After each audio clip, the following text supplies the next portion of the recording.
Hi, my name is Bret Feig, and welcome to my speakeasy.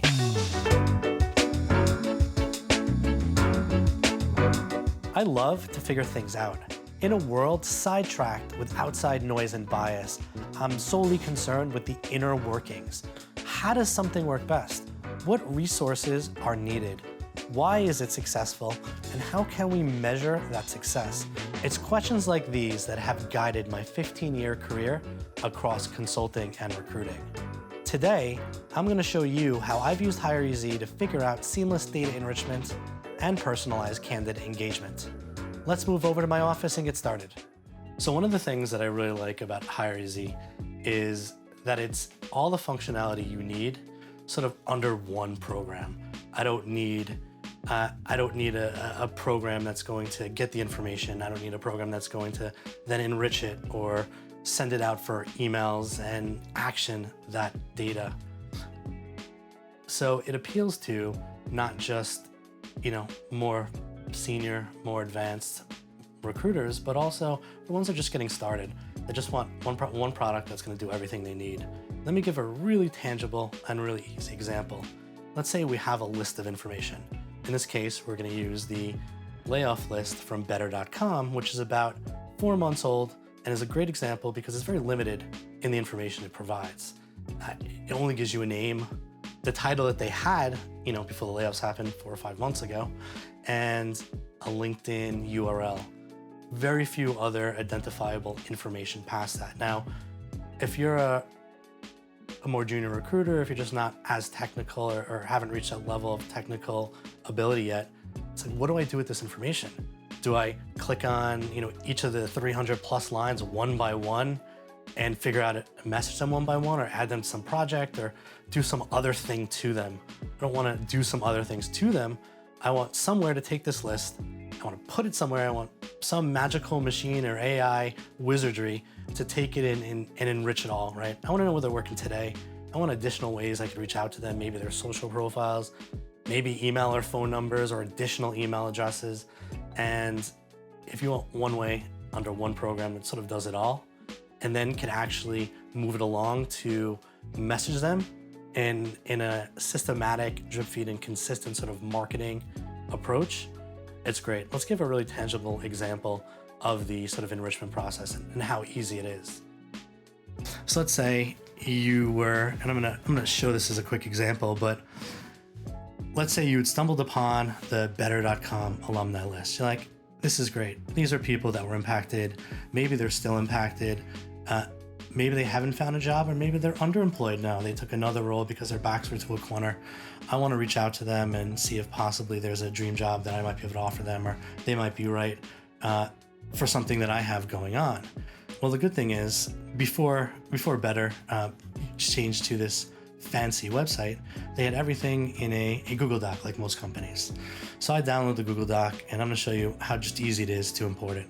So let's say I want to simply import candidates, right? Simple click. It's going to ask me to define a project. In this case, let's just use one called engineers that I had created, since it's a lot of the recruiting I do.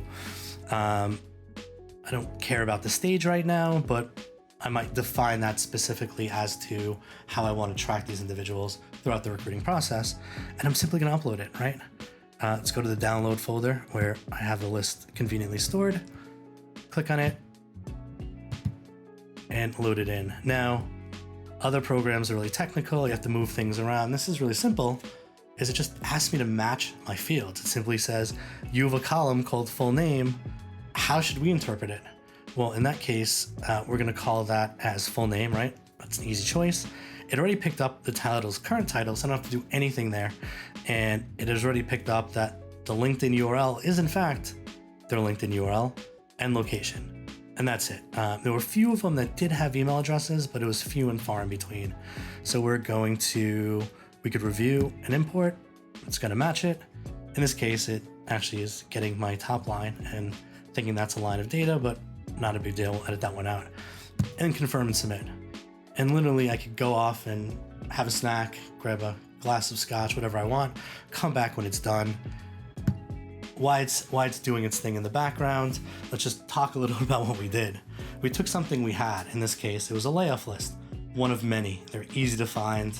You undoubtedly have received some email that led you to some Google layoff list in the past 2 years if you're in recruiting or sales or any sort of forward-facing, prospect-generating profession. But it had limited information. I can't do anything with that other than manually click through it, and that would take a whole lot of my time. And I literally popped it into a machine, and I was done. Checked off 4 fields, and it's now enriching. So what you could see is I'm already starting to get responses come in. Oh, look, this individual moved over to Capital One, and you see it's finding email addresses, it's finding phone numbers, it's pulling up different social links that this person has outside of just LinkedIn. Now, why is that important? It's important because if you want to rise above a lot of the noise that's happening through your in-mails and other LinkedIn messaging, you really need to get bespoke. You really need to have messages that resonate with the individuals that you're messaging.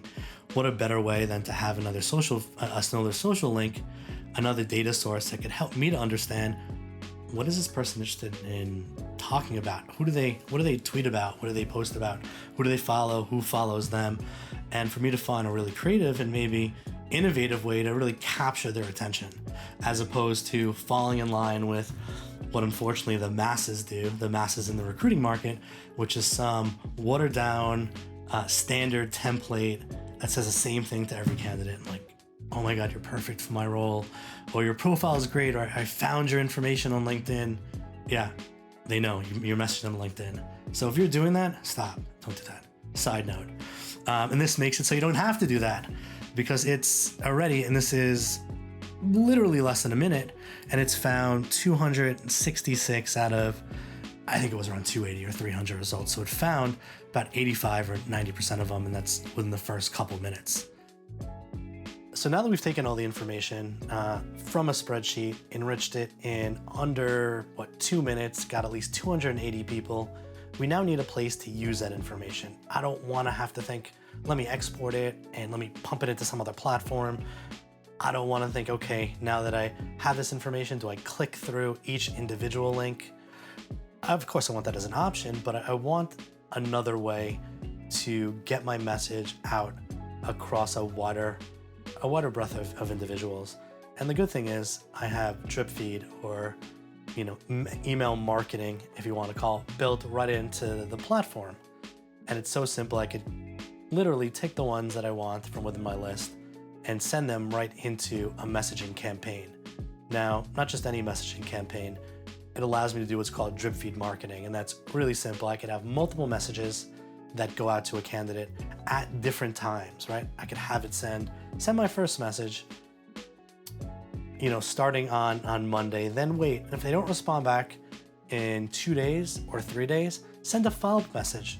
But don't just send a follow-up message, respond back to that original email thread.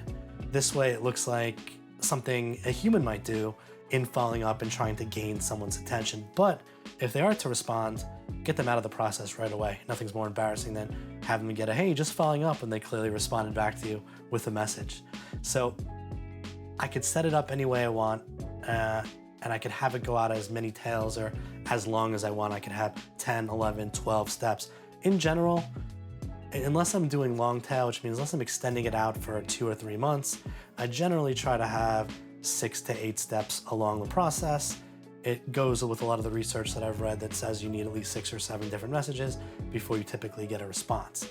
Now, the good thing is I might not know which messaging I want to use. Obviously, there's a lot of studies that have come out talking about how different personality types will respond more frequently to different types of messaging. I don't want to get into the whole psychological thing, but let's just say I want a way to test if my messaging is working and continue to do what works, stop doing what doesn't. And it allows me to do that with what's called A/B testing. I might say for a particular campaign, test a long message with a short message. I might test a messaging that is really going to talk about what this company does that's good for the world, takes that sort of view, with one that talks about how it's going to propel someone's career. And I could pair them. And as the campaign goes out, you'll start getting really good information back. How many people opened it? How many people responded? How many people, clicked the link that I might have on there? Really, what we're talking about is really marketing analytics here.